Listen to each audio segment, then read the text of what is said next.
In solo leveling, after hunters couldn't believe their eyes, questioning why such a powerful hunter like Sung Jinwoo volunteered to be a porter, he thought to himself that except for Iron, Igris, and Tank, the rest of his soldiers were around the same level as B-rank hunters, meaning they get destroyed 3 to 4 times before they're even able to defeat a single high orc. The orcs' army was also more than 3 times the size of his, so he had to defeat as many of them as he possibly could. A sudden explosion erupted in an instant after the spell Hymn of the Fire Dragon was used, making Jinwoo quickly turn around, shocked by the sudden destruction of his soldiers. The Shaman King, learning from Jinwoo's aura farming ability, said it was foolish of him to act high and mighty when his little puppets were doing all the work. But isn't that exactly what Lil Bro's doing as well? Jinwoo looked dead serious, telling him to speak for himself, since his shadows could regenerate infinitely as long as he had the mana. The shaman responded saying it didn't matter if they could regenerate, since he would run out of mana sooner or later, and at the speed his warriors destroyed his shadows, it would milk him dry.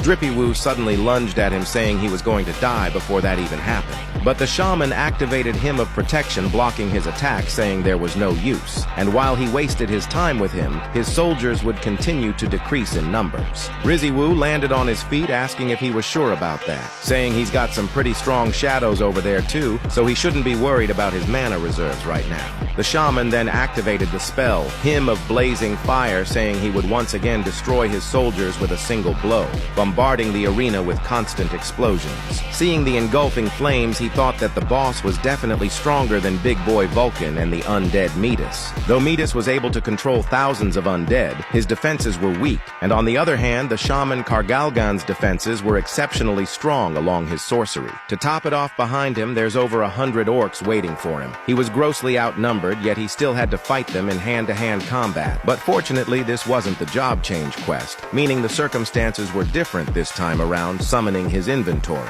He was able to use potions here, meaning he could replenish his mana whenever he wanted to. He didn't want to drink too many of them, so he'll make it short the spectacle he was about to show him. He would show him the true powers of a necromancer.